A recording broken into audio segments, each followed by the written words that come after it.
오늘은 네 번째 교회인 두아디라 교회입니다. 첫 번째가 에베소, 서머나, 버가모, 두아디라 교회인데 우리 에베소 교회는 지난 주일에 했었고 어제 서머나 교회, 12월 셋째 주에 버가모 교회 했었고 오늘은 두아디라 교회입니다.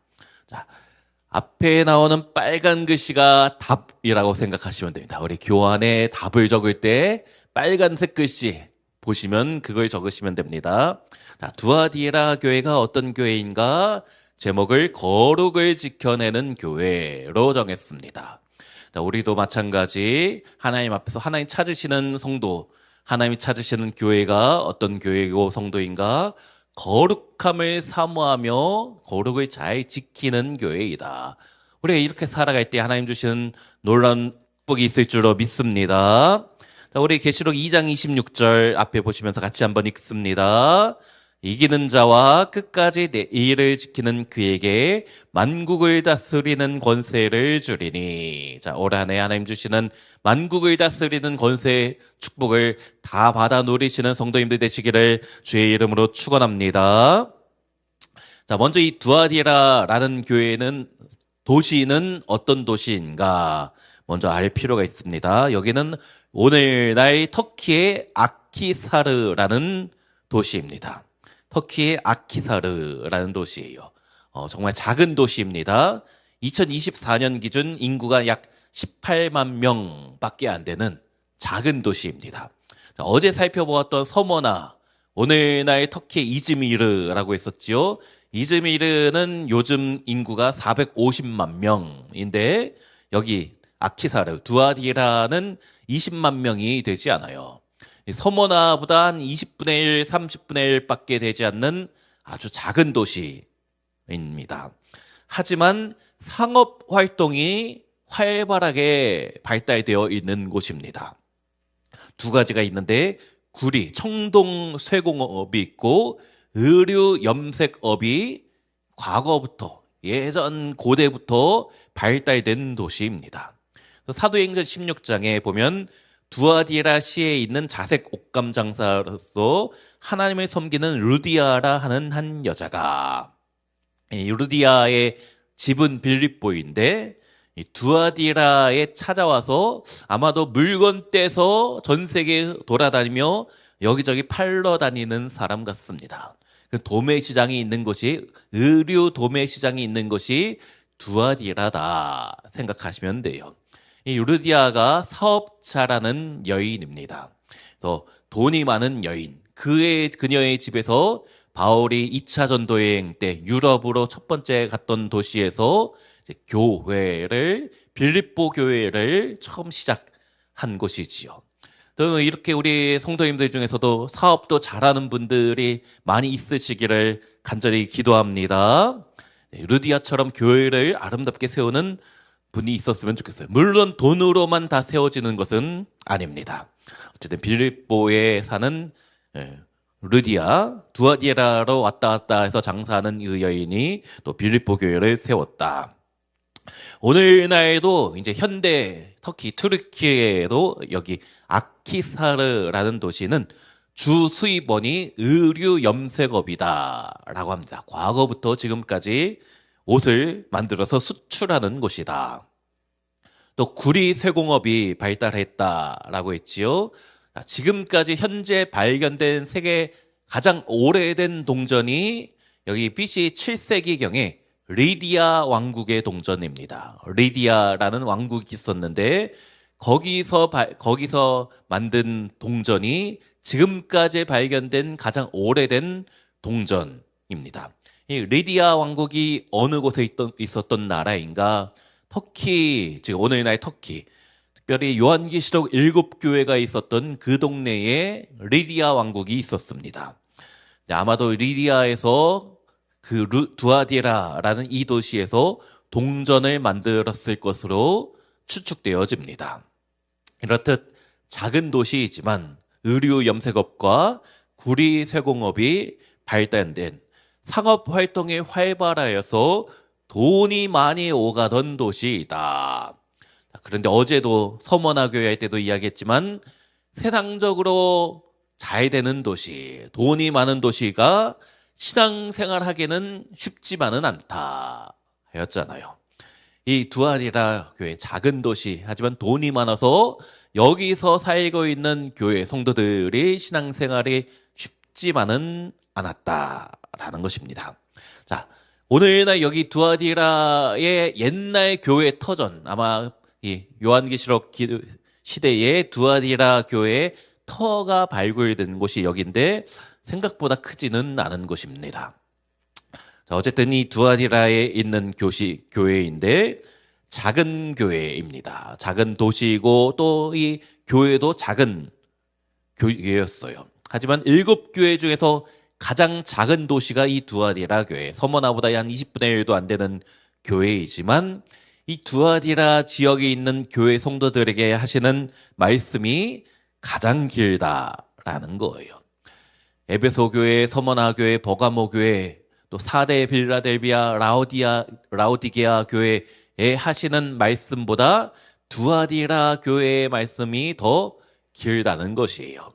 그래서 제가 새벽에 설교를 너무 오래 할 수 없어서 많이 줄였는데도 오늘 교환이 제일 내용이 많습니다. 자, 가장 작은 교회이지만 우리 주님은 가장 많은 말씀을 하신다. 무슨 이야기입니까? 주님은 크고 작음, 돈의 많고 적음이 중요한 것이 아니라 연약한 자를 더 돌아보시고 더 많은 사랑의 말씀을 전하시는 분이시다라는 것이지요. 이런 것을 보면서 나는 또 어떤 규모, 나는 또 돈으로 모든 것을 평가하고 살지는 않았는가 생각해야 할 필요가 있습니다. 자, 두아디라 교회를 향한 예수님이 어떤 모습이 나타났는가? 각 교회마다 그 교회의 특징에 맞게, 그 도시의 특징이 맞게 예수님이 자신의 모습을 보여주신다라고 하였지요. 자, 우리 18절 말씀 함께 읽습니다. 그 눈이 불꽃 같고 그 발이 빛난 주석과 같은 하나님의 아들이 이르시되. 자, 여기 세 가지 예수님의 모습이 특징이 나옵니다. 첫 번째가 불꽃 같은 눈이다. 예수님은 불꽃 같은 눈으로 우리 마음의 중심을 살펴보고 계신 분이시다라는 거예요. 우리 마음을, 우리 생각을 다 감찰하시는 분이시다. 사람은 속아도 주님은 속일 수 없다. 그래서 우리가 무엇을 하고 있는지, 또 아무도 모르게 선한을 한 것도 주님은 다 알고 계시고, 또 아무도 모르게 죄 짓는 것도 주님은 다 알고 계신다. 다 보고 계신다. 불꽃 같은 눈이 있으시기 때문이에요. 그래서 여기 아무도 보는 이 없을 때 당신은 누구인가? 라는 제가 좋아하는 책 제목입니다. 아무도 보는 이 없을 때 당신은 누구인가? 우리가 주님 앞에 숨길 수 있는 것이 아무도 없잖아요. 그 어떤 죄도 다른 사람은 속일 수 있어도, 한 이불 덮고 자는 남편이나 아내는 속일 수 있어도 주님의 눈은 불꽃이어서 모든 죄가 드러나게 되는 것입니다. 그래서 내가 숨기고 있는 죄가 있지는 않은가? 우리가 이 한 주간 특별히 두아디라 교회 말씀을 보면서 내가 어떻게 주님 앞에 정직을 회복할 것인가 기도하시는 성도님들 되었으면 좋겠습니다. 자, 첫 번째 예수님 특징이 불꽃 같은 눈이 있으시다. 두 번째는 빛난 주석 같은 발이 있으시다. 심판하시는 하나님을 상징합니다. 자, 아까 이야기했죠. 두아디라 교회에는 구리 쇠공업이 발달했다. 이 구리와 주석을 섞어서 청동을 만들게 되지요. 이 청동을 로마 군인의 신발 바닥에 붙여서 적을 밟는 데 사용했습니다. 로마 군인의 신발에 청동으로 발바닥을 붙여놔서 적들의 목을 밟아버리는 데 사용했습니다. 그 심판의 이미지를 가지고 와서 우리 예수님의 발에 이 빛난 주석이 청동이 있다라는 것이에요. 우리 예수님도 심판하시는 분이시다 상징하는 것이죠. 악한 대적을 사탄 마귀를 발로 짓밟아 버린다라는 것입니다. 자, 요한계시록 우리 12월 마지막 주 설교할 때 이야기했죠. 계시록에 참 무서운 심판의 말씀이 많이 나오는데 이것은 나와 상관없는 말씀이다. 예수 안 믿는 사람, 하나님이 대적하는 사람들을 향한 심판의 메시지가 무섭게 나오지. 이것은 우리에게 도리어 소망이 되는 말씀이다. 여기서 나오는 심판하시는 주님 마찬가지입니다. 내가 예수님 안에 거하고 있으면 주님의 사랑받는 자이다 라면 이 심판은 나에게 해당되는 것이 아니고 나를 힘들게 하고 있는 그 어떤 것에 대해서 주님이 반드시 심판해 주신다 약속하신 줄로 믿습니다. 자, 세 번째 예수님의 모습이 어떤 것인가? 첫 번째가 불꽃 같은 눈이 있으시고 또 빛난 주석 같은 발이 있으시고 또 세 번째가 하나님의 아들이다 라고 하는 거예요. 자, 왜 이런 표현을 하나님의 아들이다 라는 표현을 요한계시록 7교회 중에서 하필이면 두아디라 교회에만 하나님의 아들이다 라고 하실까? 이 두아디라 도시의 대표적인 우상이 아폴로이기 때문이에요.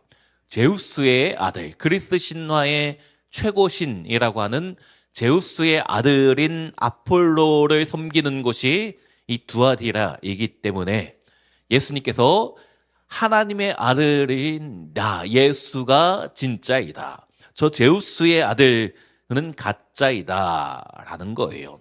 그래서 두아디라 교회 성도들아 너희가 아폴로를 섬기며 일시적으로 풍족한 삶을 살 것이냐 아니면 참된 하나님의 아들 나 예수 그리스도를 섬겨서 영원한 평안을 누릴 것이냐 하나님의 아들이냐 제우스의 아들이냐 오늘 우리에게도 선택을 요구하십니다. 주님께서 우리에게 선택을 요구하시는 것이에요. 어떻게 해야 됩니까? 누구를 선택해야 됩니까? 사실 비교할 수 없잖아요. 날마다 우리 예수님, 우리 주님만 믿고 따라야 되는 줄로 믿습니다. 이런 예수님의 모습이 나오는데 자 먼저 그 다음에 칭찬이 나오죠. 이 두아디라 교회를 향한 예수님의 칭찬의 말씀 무엇인가? 행위입니다. 나중 행위가 처음 것보다 많도다. 우리 19절 함께 읽습니다. 내가 내 사업과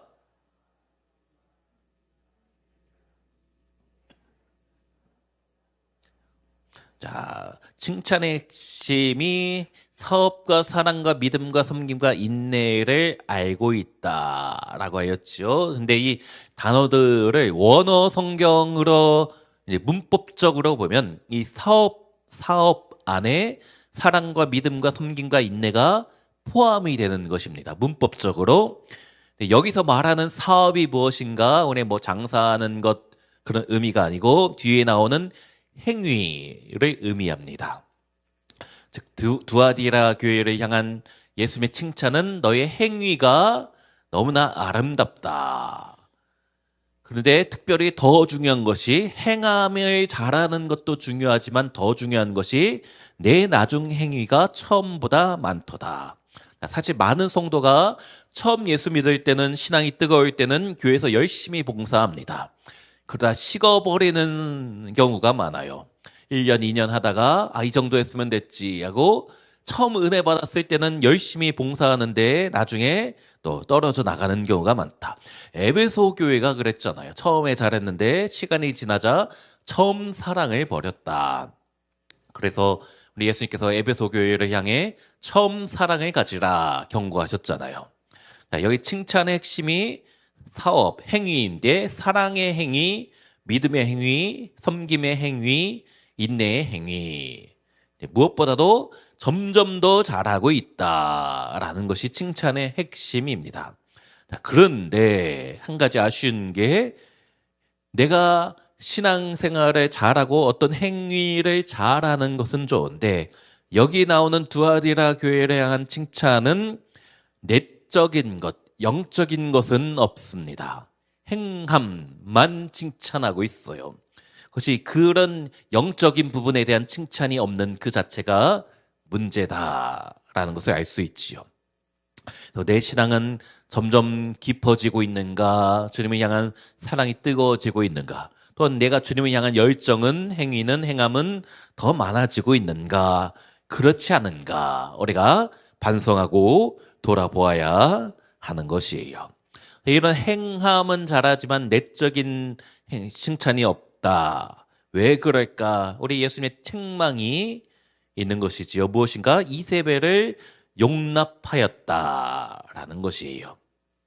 자, 두아디라 교회. 두아디라는 상업도시라고 했습니다. 큰 도시는 아니지만 상업 활동이 활발한 도시이다. 그러다 보니까는 경제 활동을 하려면 길드, 노동조합에 가입해야 돼요. 그래야지 활동을 할 수가 있습니다.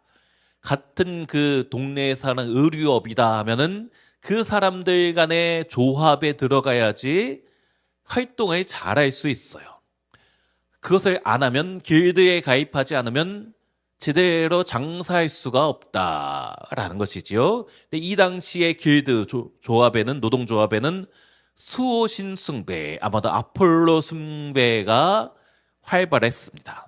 이 길드에 가입하려면 함께 모여서 먹고 제사 드리고 그러다 보면은 음행으로 이어지는 것이 자연스러운 상황이에요.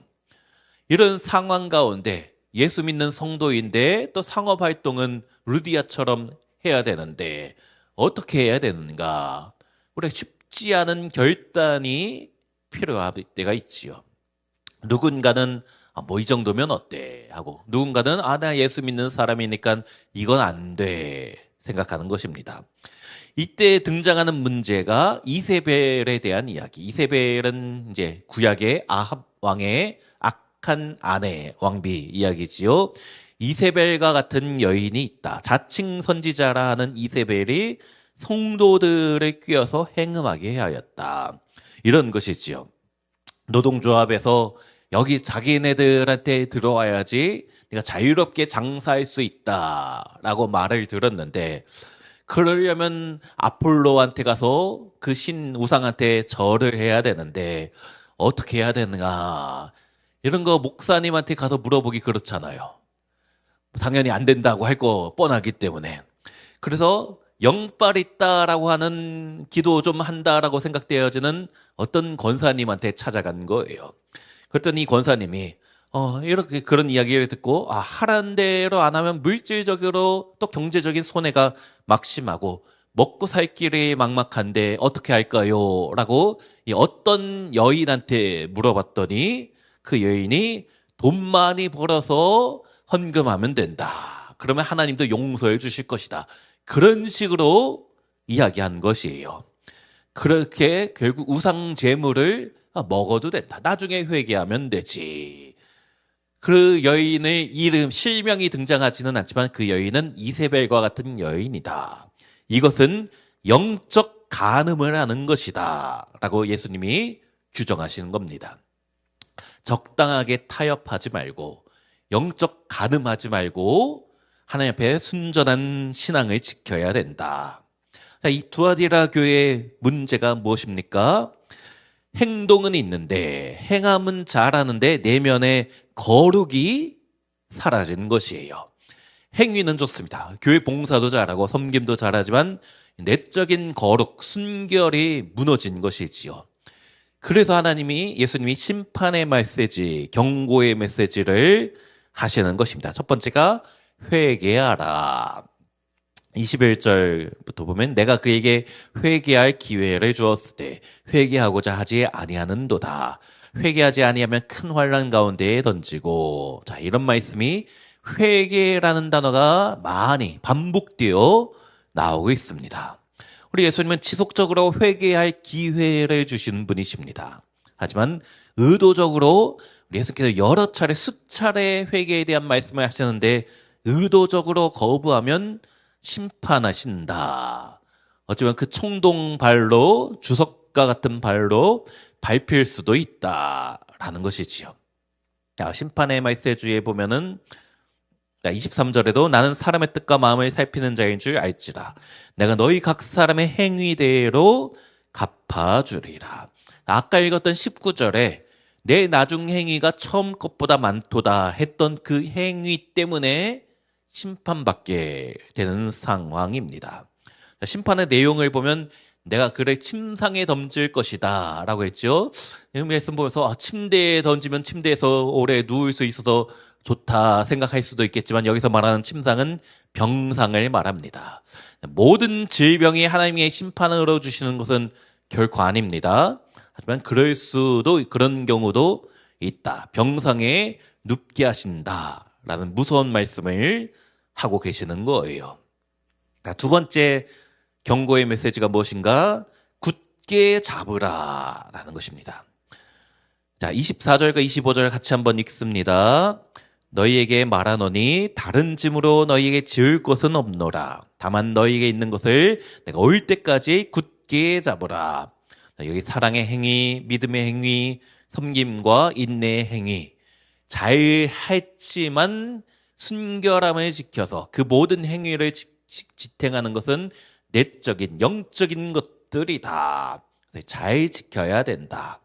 행함은 잘하지만 겉모양만 중요하게 여기지 말고 속 사람도 내면도 중요하다. 아는 것을 잘 실천하라 라는 것이에요. 이렇게 회개하고 우리 신앙의 거룩을 굳게 붙잡으면 어떤 축복이 주어지는가? 첫 번째가 만국을 다스리는 권세를 주십니다. 이기는 자와 끝까지 내 일을 지키는 그에게 만국을 다스리는 권세를 주리니. 작은 일에 충성하면 큰 권세를 주신다 했잖아요. 누가복음 19장의 달란트 비유에서 작은 것에 충성하면 10고을 다스리는 권세를 주신다. 이 두아디라가 잘했던 신앙의 외적 행동뿐 아니라 신앙의 내적인 열매, 거룩의 열매를 잘 맺으면 그렇게 세상의 가치관과 세상의 여러 가지 것과 타협하지 않고 믿음 지키면 10골이 아닌 만국을 다스리는 권세를 우리에게도 올 한 해 동안 주실 줄로 믿습니다. 두 번째 약속이 무엇인가? 새벽별을 준다. 그런데 이 새벽별이 무엇인가? 계시록 22장 16절에 보면 나 예수는 광명한 새벽별이다 라고 말씀하셨어요. 최고의 선물이 무엇인가? 그 무엇보다 그 누구보다 예수님이라는 것이에요. 예수님보다 더 귀한 보화가 없다. 우리 아까 찬양한 것처럼 주 예수보다 더 귀한 것은 없네. 예수밖에는 없네. 이런 고백이 우리 입술 가운데 우리 마음 가운데 날마다 있으시기를 주의 이름으로 축원합니다. 오늘 우리가 결단하며 바라볼 것은 영적 간음하지 않겠습니다. 예수 믿고 세상도 겸하여 섬기는 것이 아니라 그 무엇과 바꿀 수 없는 주님만 가장 붙잡고 사랑하겠습니다. 또 주님이 기뻐하신 성도로 내 마음을 다스리겠습니다. 기도하고 결단하는 우리 성도님들이 되었으면 좋겠습니다. 자, 우리 마지막 함께 드리는 기도 같이 한번 읽고 제가 마무리 기도합니다. 같이 읽습니다. 주님 불꽃 같은 눈으로 우리의 중심을 살피시니 겉에 봉사만 붙들고 속에 거룩함이 약해져 세상과 타협했던 죄를 회개합니다. 자칭 권위와 거짓 가르침에 미혹되지 않게 하시고 교회 질서 안에서 믿음과 순결을 굳게 붙들게 하옵소서. 주님 오실 때까지 사랑, 믿음, 섬김, 인내의 행위가 더 풍성해지게 하시고 이기는 자에게 약속하신 새벽별 되신 예수님을 영원히 누리게 하옵소서. 예수님의 이름으로 기도합니다. 아멘.